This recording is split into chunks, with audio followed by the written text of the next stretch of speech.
सभी मित्रों को सादर नमस्ते। आज हम ओम शब्द पर कुछ विचार करेंगे। वेदों में और वैदिक ग्रंथों में ईश्वर के एकत्व का प्रतिपादन किया गया है,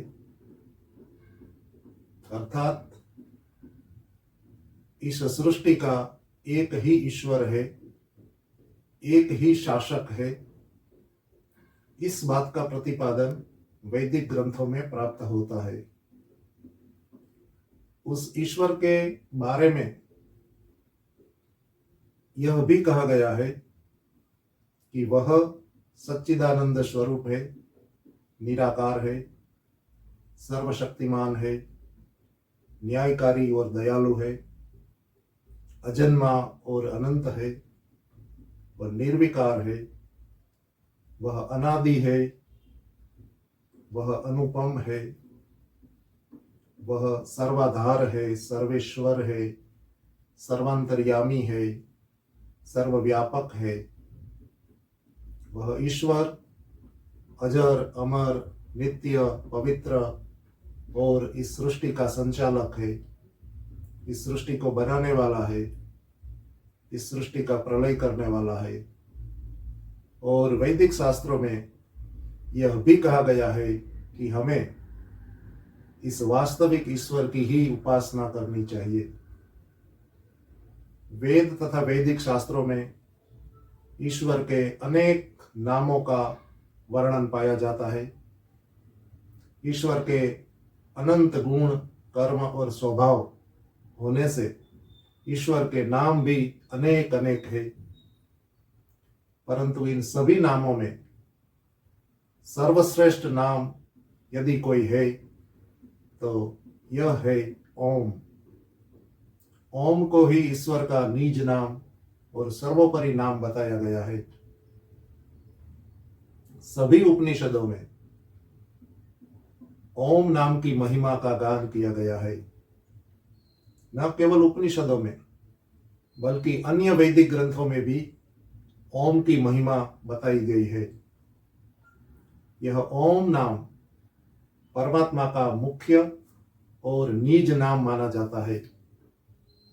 ईश्वर एक सत्तात्मक पदार्थ है, एक वास्तविक पदार्थ है। इसलिए ईश्वर को दर्शनों में द्रव्य माना गया है। ईश्वर एक वस्तु है, एक पदार्थ है, एक चीज है जो वास्तव में अस्तित्व रखती है। इस दृष्टि से देखें तो ईश्वर के जो नाम है वे सभी नाम का नामी परमात्मा है, ईश्वर है। ईश्वर पदार्थ है और उसके जो भिन्न भिन्न नाम है वे उसके विभिन्न गुणों को, कर्मों को और स्वभावों को प्रकाशित करते हैं। परंतु इन सभी नामों में सर्वश्रेष्ठ नाम ओम है। यह ओम शब्द 3 अक्षरों से बना हुआ है, अ, उ और म। म हलंत है, अ, उ, म। इनमें से अ और उ ये दोनों स्वर है, जबकि म व्यंजन है। हम मनुष्य को ईश्वर ने वाणी दी है, वाक तंत्र दिया है, जिसकी मदद से हम सभी अक्षरों को अत्यंत स्पष्टता से उच्चारित कर सकते हैं। अन्य प्राणियों को, अन्य जीवों को यह सुविधा प्राप्त नहीं है। हमको जो वाक तंत्र दिया गया है ईश्वर के द्वारा वह बहुत ही अद्भुत है। और हमारी वर्णमाला में जो विभिन्न वर्ण है उसमें स्वर भी है और व्यंजन भी है। हम जो भी वर्ण को बोलते हैं तो हमारा वाक तंत्र कंठ से शुरू होता है और होठ पर पूर्ण होता है। कंठ से आरंभ होकर तालु, मूर्धा, दंत और अंत में ओष्ठ पर आकर हमारा वाक तंत्र पूरा होता है। हम कंठ से अ का उच्चारण करते हैं, जो प्रथम स्वर है। अ का उच्चारण हम कंठ से करते हैं और अ ही है जो सर्वप्रथम स्वर माना जाता है। और अंतिम स्वर है उ। उ का उच्चारण हम ओठ से करते हैं, उ। और अंतिम व्यंजन हमारी वर्णमाला का म है, प फ ब भ म। म हमारी वर्णमाला का अंतिम व्यंजन है, जिसका उच्चारण भी हम होठ से करते हैं। इस दृष्टि से यदि देखा जाए तो अ उ म से बना हुआ ओम शब्द हमारी पूरी वर्णमाला को अभिव्यक्त करता है। मनुस्मृति में ओम के संबंध में कहा गया है कि यह शब्द अ उ और म से बना है। अकारम च अपि, उकारम च, मकारम च प्रजापति ही। इस प्रकार मनुस्मृति ने ओम का 3 अक्षरों से बनना वर्णित किया है कि यह शब्द अ, उ और म से बना है। अ के, उ के और म के भी अनेक अर्थ होते हैं।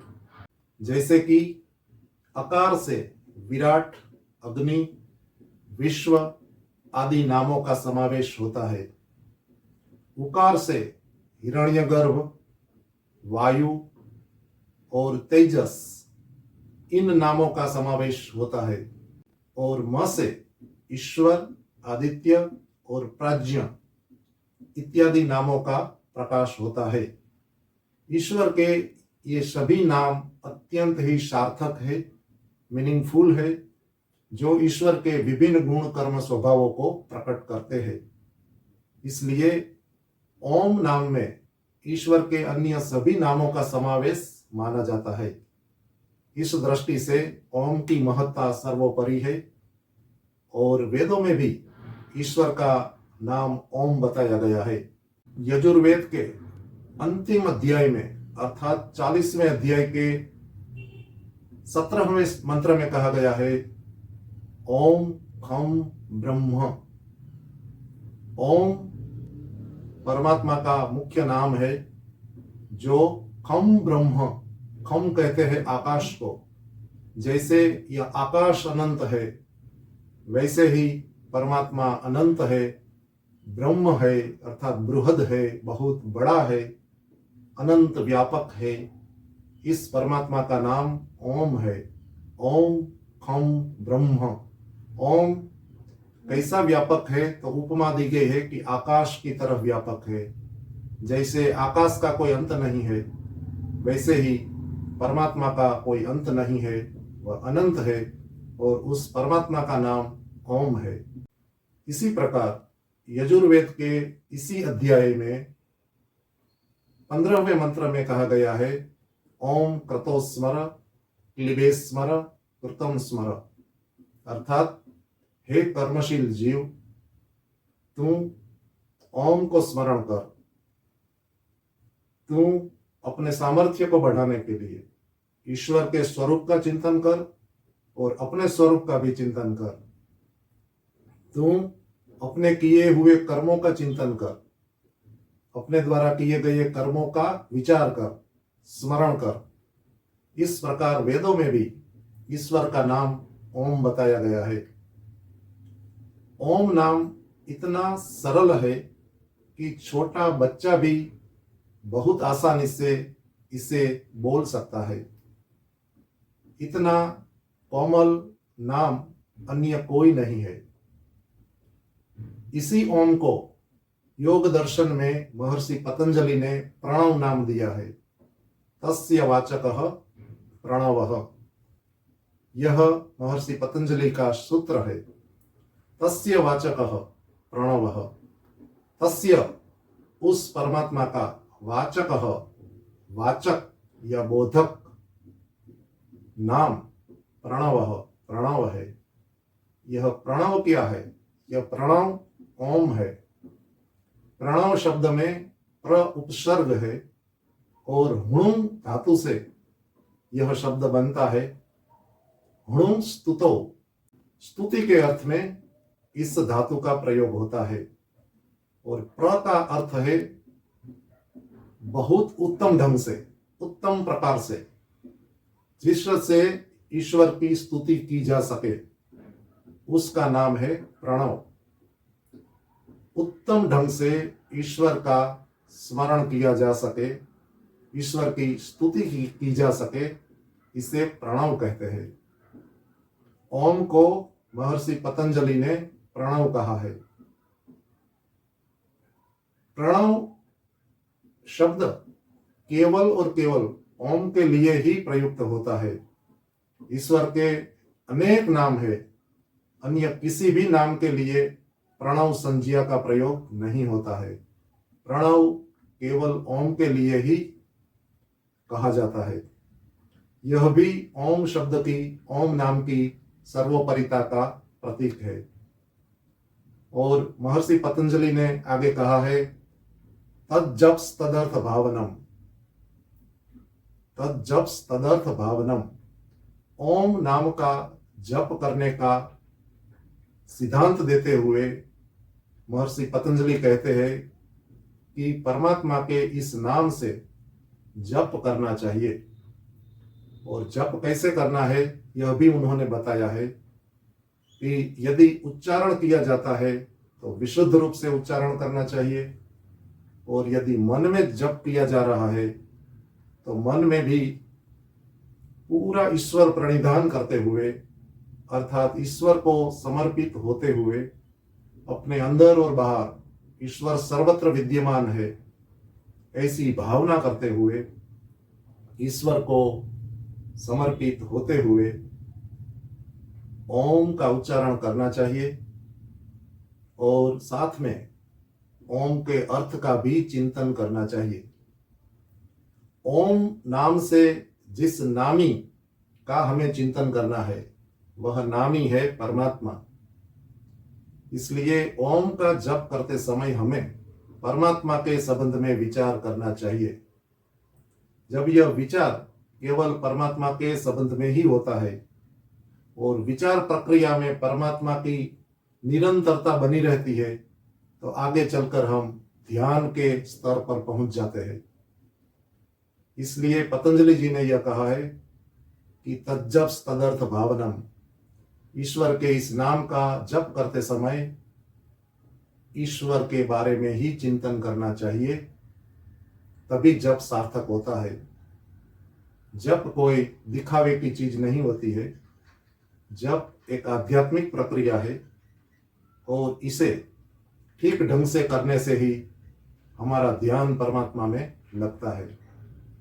इस प्रकार योग दर्शन में महर्षि पतंजलि जी ने ओम का प्रतिपादन किया है और ओम के जप को समाधि प्राप्ति के लिए महत्वपूर्ण बताया है।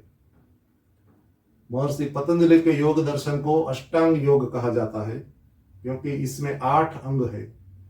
यम, नियम, आसन, प्राणायाम, प्रत्याहार, धारणा, ध्यान और समाधि। इसके दूसरे अंग में अर्थात नियम में 5 वस्तुओं का समावेश हुआ है, जिसमें एक है स्वाध्याय। और स्वाध्याय का अर्थ होता है गायत्री मंत्र अथवा ओम आदि का अर्थपूर्वक जप करना।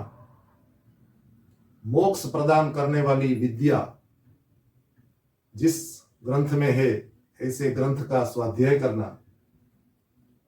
अपने स्वरूप का, अपने कर्मों का, अपने जीवन का अवलोकन करना, ये सारी बातें स्वाध्याय में आती है।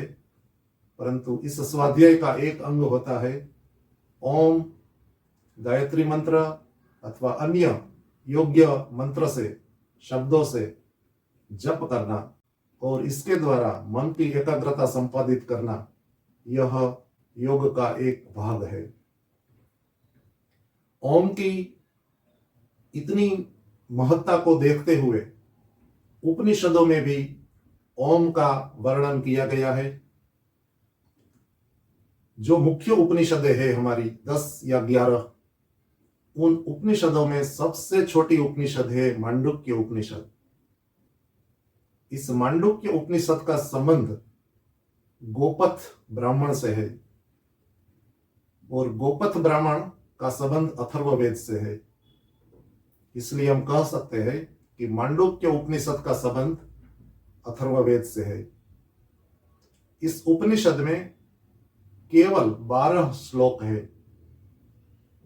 इन 12 श्लोकों में ओम की व्याख्या की गई है। मांडुक्य उपनिषद का आरंभ ओम से शुरू होता है। ओम इति एतद अक्षरम। और ठीक ऐसे ही छांदोग्य उपनिषद का आरंभ भी इन्हीं शब्दों से होता है। इन दोनों ही उपनिषदों का आरंभ ओम शब्द से होता है। इसी तरह कठ उपनिषद में भी ओम की महिमा का गान किया गया है। कठ उपनिषद में यम नचिकेता को कहते हैं, सर्वे वेदा यत् पदम आमनन्ति तपांसि सर्वाणि च यद् वदन्ति यदिच्छन्तो ब्रह्मचर्यं चरन्ति तत्ते पदम संग्रहेण ब्रवीमि ओम इति एतत्। अर्थात सभी वेदों में जिसकी प्रशंसा की गई है, जिसका वर्णन बार बार किया गया है, ब्रह्मचर्य का पालन जिससे प्राप्त करने के लिए किया जाता है, सारे तप जिसकी प्राप्ति के लिए किए जाते हैं, उस पद का, उस लक्ष्य का मैं अत्यंत संक्षेप में तुमको बता रहा हूं, और वह है ओम। ओम जिसका वाचक है, ओम शब्द जिसका बोधक है, उस परम पिता परमात्मा का साक्षात्कार करने के लिए ही ऋषि मुनि और आध्यात्मिक लोग तपस्या करते हैं। इसी उद्देश्य से ही संयम का पालन किया जाता है और चारों वेदों का मुख्य तात्पर्य भी इसी ईश्वर की उपासना करके मोक्ष की प्राप्ति करना है। उस ईश्वर का मुख्य नाम ओम है। इस तरह वैदिक साहित्य में सर्वत्र ओम की ही सर्वोपरिता प्रतिपादित की गई है। ईश्वर के अनेक नाम उसके गुण, कर्म और स्वभाव पर आधारित है और वे सभी नाम सार्थक है, परंतु वे नाम ईश्वर के उपरांत अन्य पदार्थों के लिए भी प्रयुक्त होते हैं और प्रकरण अनुसार कभी कभी उनका ईश्वर से भिन्न अर्थ भी होता है। परंतु ओम एक ऐसा नाम है जो केवल ईश्वर के लिए ही प्रयुक्त होता है और किसी पदार्थ के लिए प्रयुक्त नहीं होता है। ओम की अनेक अनेक विशेषताएं हैं जो वेद एवं वैदिक ग्रंथों में वर्णित है। इसलिए हमें विशेष रूप से आध्यात्मिक जीवन में रुचि रखने वाले को ओम का अध्ययन करना चाहिए, ओम की सारी विशेषताएं जाननी चाहिए और योगाभ्यास में, ईश्वर उपासना में, जप की प्रक्रिया में ओम का प्रभावपूर्ण ढंग से प्रयोग करते हुए लाभान्वित होना चाहिए। आशा है कि ओम के संबंध में ये कुछ प्राथमिक बातें आपको पसंद आई होगी। बहुत बहुत धन्यवाद। नमस्ते।